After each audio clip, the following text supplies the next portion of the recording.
কাছে মনে হচ্ছে একটা ওয়াজের মাঠ, বাড়ির কোনো মাঠ না।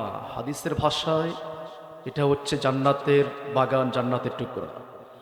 যারা এই জান্নাতে, দুনিয়া জান্নাত, বসতে চান, জান্নাতের ছোঁয়া পেতে চান, আমি বিনীতভাবে আরেকবার করছি, সবাই অযথা সময় ব্যয় না করে সবাই চলে আসুন জান্নাতের বাগানের ভিতরে। إن الحمد لله الذي بنعمته تتم الصالحات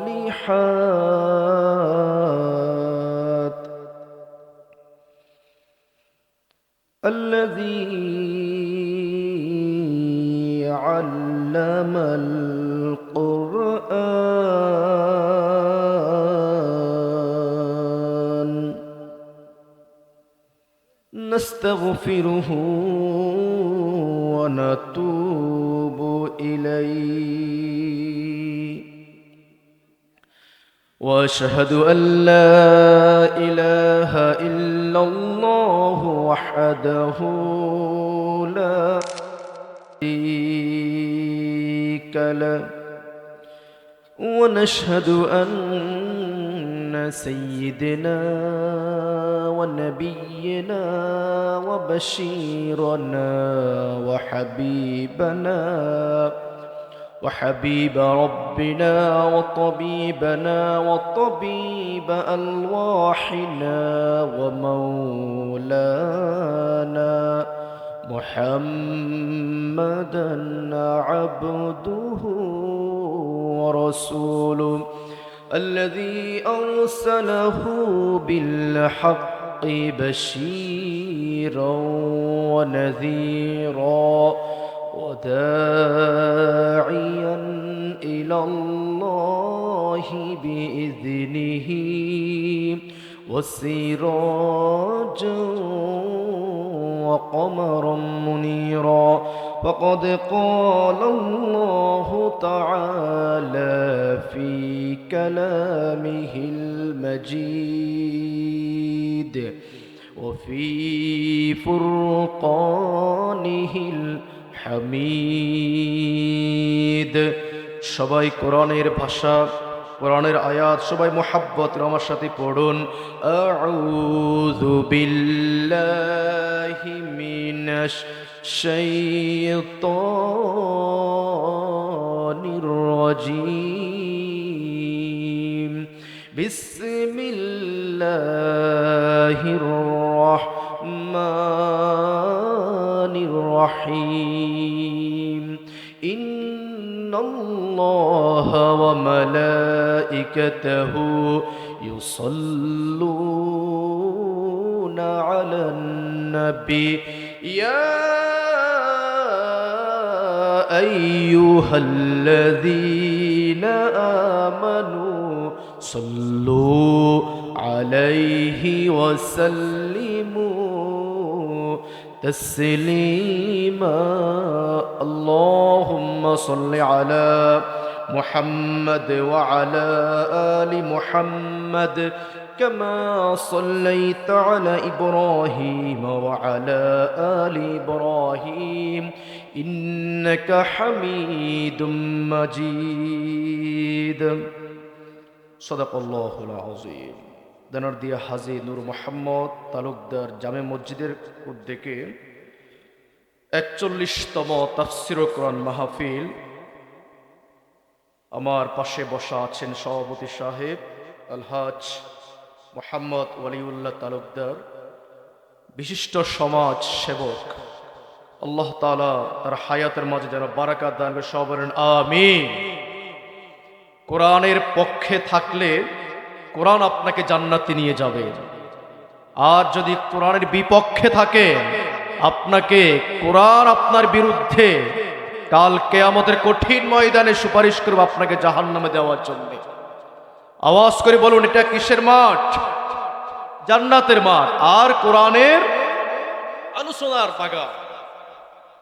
বুখারী মুসলিমের হাদিস, আল্লাহ রাসূল বলেন, আল কোরআন হুজ্জাতু লাকা আও আলাইক, কোরআন কারো পক্ষে যাবে আর কোরআন কারো বিপক্ষে যাবে। যাদের পক্ষে কোরআন যাবে তাদেরকে এই কোরআন সরাসরি জান্নাতের মধ্যে প্রবেশ করাইয়া দিবে। আজকে আমরা এই দিক সেদিক বেফুদার সময়, অযথা সময় ঘোরাফেরা করছি। মুসলিম শরীফের হাদিস আল্লাহ রাসূল বলেন, ইয়াকরাউনাল কুরআন ওয়ালা ইয়াজাউযু হানাজিরহুম ইয়ামরুকুনা মিনাদ-দীন মুরুকাস সাহামি মিনার রামায়া। ওই সকল মানুষেরা ধনুকের ভিতর থেকে তীর যেভাবে বের হয়ে যায়, মানুষ ঠিক কোরআনের বাগান থেকে, কোরআনের মাজলিস থেকে মানুষ ঠিক সেইভাবে বের হয়ে যায়। আল্লাহ রাসূল বলেন, কিয়ামতের আগে আসমানে কিতাব, আসমানে যিনি তুলে নিয়ে যাবেন তিনি কে? আমরা সবাই কোরআনের দিকে ফিরে আসি। আমি আরেকবার বলছি, সবাই মাঠের মধ্যে ফিরে আসেন, জান্নাতের বাগানের মধ্যে সব অবস্থান করুন। সম্মানিত হাজিরিন, আমরা সবাই দিন দিন এদিক সেদিক হায়াতকে শুকিয়ে দিচ্ছি, কথা ঠিক কিনা? আমি যদি কোনো দিন পথ ভুলে যাই, হাত ছানি দিয়ে কাছে নিও, মমতার বন্ধনে আমায় বেঁধে সব ভুল ক্ষমা করে দিও। জেনে না জেনে কত করি অপরাধ, কখনো করো না তুমি বাদ প্রতিবাদ। জেনে না জেনে কত করি অপরাধ, কখনো করো না তুমি বাদ প্রতিবাদ। তোমার দয়ার সীমা নাই নাই নাই, তোমার দয়ার সীমা নাই নাই নাই। সেই দয়া পেতে আজ কাঁদি আমিও, মমতার বন্ধনে আমায় বেঁধে সব ভুল ক্ষমা করে দিও। সব আমিন বলে। ইহদিনাস সিরাতাল মুস্তাকিম। আল্লাহ রাসূল একদিন হাতের মধ্যে একটা লাঠি নিয়ে দাগ দিলেন। সোজা পথ কোনটি এটা বোঝানোর জন্য সাহাবীদেরকে আগ টানার পরে বললেন, সাহাবীরা, এই ডান দিকে আর বাম দিকে যত আগ দিলাম সবগুলা আগ হচ্ছে শয়তানের দিকে যাওয়া, আর সোজা যে দাগটা দিলাম এটা হচ্ছে কি? ইহদিনাস সিরাতাল মুস্তাকিম। কুরআনুল কারীমের 25 নম্বর সূরা আয়াত নাম্বার 70, এখানে তিনটা কথা বলা হয়েছে। আল্লাহ এই তিনটা আমল যারা আমৃত্যু করবেন, আল্লাহ রাব্বুল আলামিন বলেন তাদের জীবনের সমস্ত গুনাহগুলা মাফ করে দিবেন এবং তাদের পিছিলা সমস্ত গুনাহগুলাকে নেকি দিয়ে পরিবর্তন করিয়ে দেবেন। সুবহানাল্লাহ বলো। কুরআনুল কারীমের 25 নম্বর সূরা আয়াত নাম্বার 70, রব্বুল আলামিন বলেন, ইল্লা মান তাবা ওয়া আমানা ওয়া আমিলা সলিহান ফাউলাইকা ইউবাদদিলুল্লাহু সাইয়্যাতিহিম হাসানাত ওয়া কানাল্লাহু গফুরার রহিম। আল্লাহু আকবার বলুন। ইল্লা মান তাবা, যে সকল মানুষেরা 60 বছর 70 বছর পর্যন্ত গুনাহ করতে করতে জীবনটাকে শেষ প্রান্তে পৌঁছে দিয়েছে, যদি ওই সকল মানুষেরা খালেস নিয়তে তাওবাতুন নাসুহা করতে পারো, বলেন তাদের পিছিলা সমস্ত গুনাহগুলাকে নেকি দিয়ে পরিবর্তন করিয়ে দিবেন যিনি। আওয়াজ করে বলুন তিনি কে? আবু হুরায়রা রাদিয়াল্লাহু তাআলা আনহু এশার নামাজ পড়ে মসজিদ থেকে বাইর হচ্ছিলেন। বাহির হওয়ার পরে এক নারী বলল, আবু হুরায়রা, আমি জেনা করেছি। আমার পেটে বাচ্চা হলো, সেই বাচ্চা আমি হত্যা করে ফেললাম। উনি কয়টা অন্যায় কাজ করেছেন? জেনা করেছেন, পেটে বাচ্চা ধারণ করেছেন, জন্ম দিয়েছেন, সে বাচ্চা হত্যা করে ফেললো। আবু হুরায়রা বলল, তোমার গুনাহ মাফ হবে? তুমি এত বড় অপরাধ করেছো, তোমার গুনাহ মাফ হওয়ার যোগ্য না। পরের দিন সকালবেলা আবু হুরায়রা বলল, ইয়া রাসূলুল্লাহ, আমি একজন নারীকে বলেছি তার গুনাহ মাফ হবে না। রাসূল বলল, আবু হুরায়রা, তুমি এই কথা বলে ফেললা কেন? আমার আল্লাহ কি এতই কাহার দুনিয়ার জন্য? আল্লাহ হচ্ছে দুনিয়ার জন্য আর রহমান, আল্লামাল কুরআন, খলাকাল ইনসান, আল্লামাহুল বায়ান। সুবহানাল্লাহ বলো। আল্লাহ রহমান রহিম। রাসূল বললেন, সেই নারীকে তুমি গিয়ে খোঁজো, খুঁজে গিয়ে বলো, নারী তুমি জেনা করেছো না বুঝে তুমি বাচ্চা হত্যা করে ফেলেছো। আল্লাহ রাব্বুল আলামিন আয়াত নাজিল করে জানিয়ে দিলেন, এই জাতীয় গুনাহগারের সমস্ত গুনাহ রব্বুল আলামিন মাফ করে দিবে। কি লাগবে? খুলুসিয়াত তওবা লাগবে। বলেন কি লাগবে? কি লাগবে? তাওবাতুন নাসুহা লাগবে। 2 নম্বর, ও আমানা, যারা আমৃত্যু ঈমানের উপরে দৃঢ় থাকবে, ডান দিক যাবে না, বাম দিক যাবে না, টাকার কাছে ঈমান বিক্রি করবে না। আমরা সবাই দেখেছি, টাকা পেলে, ক্ষমতা পেলে, অনেক কিছু পেলে মানুষ কিন্তু ঈমানটা পর্যন্ত বিক্রি করে। ও আমানা, তোমরা ঈমান রাখো দৃঢ়ভাবে। আমৃত্যু যদি তুমি থাকো ঈমানের উপর, আমৃত্যু তোমার জীবনের সমস্ত গুনাহ যিনি মাফ করবেন, আওয়াজ করে বলুন তিনি কে? হুযায়ফা রাদিয়াল্লাহু তাআলা আনহুকে রোমান সম্রাট 50 জন সৈন্য নিয়ে গ্রেফতার করলো। রোমান সম্রাট, হুযায়ফা তুমি ঈমানকে ছেড়ে দাও, তোমাকে রাষ্ট্র ক্ষমতা বসানো হবে।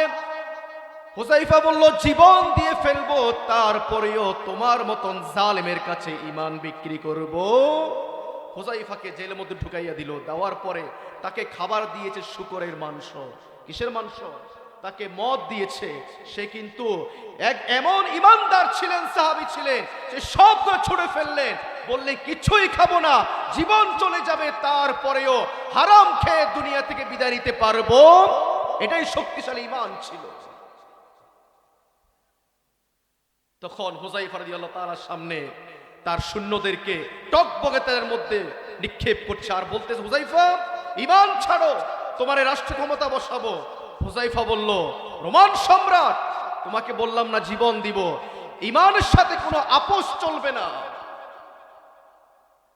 তাহলে ঈমান যদি রাখতে, হুযায়ফার মতন আপনার জীবনের সমস্ত গুনাহকে যিনি নেকি দিয়ে পরিবর্তন করিয়ে দিবেন, তিনি কে?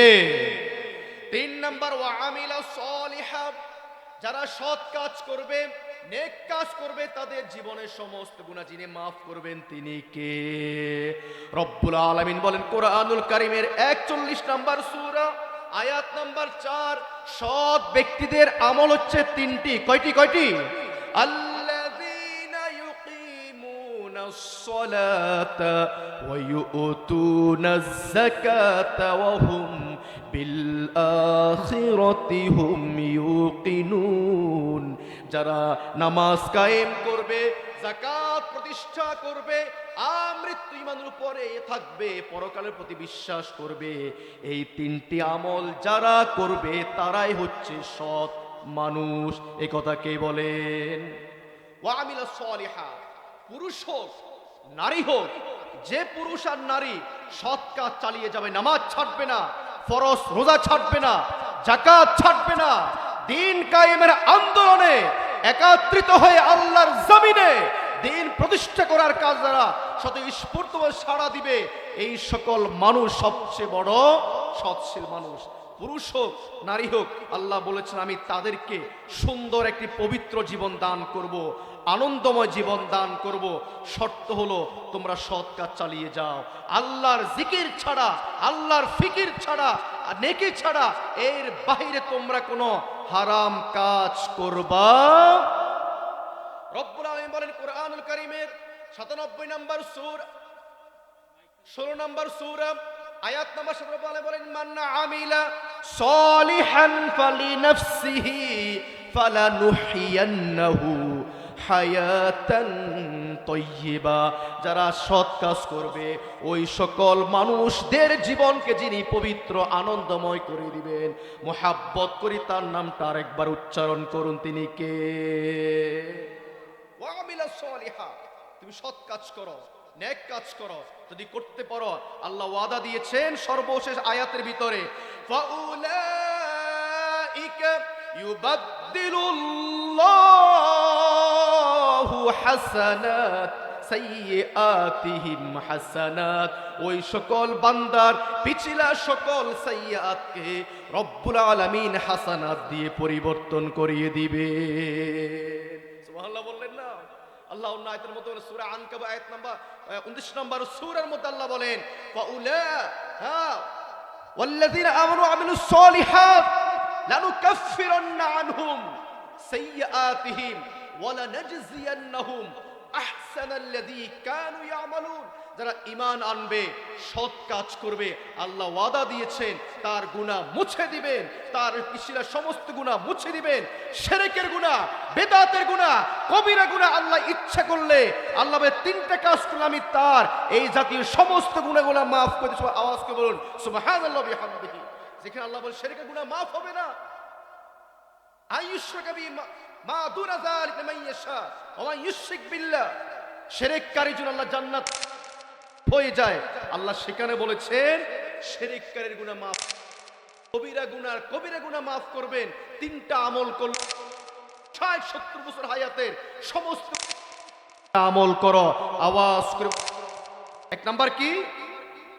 এক নাম্বার কি বললাম? তওবা করবেন। তাওবাতুন নাসুহা হলো ঈমানের উপরে দৃঢ় থাকবেন, কখনো ঈমান থেকে পিছলিয়ে পড়ে যাবেন না। তিন নাম্বার কি? সৎ কাজ করবা। আল্লাহ রাব্বুল আলামিন বলেন সূরা কাহফের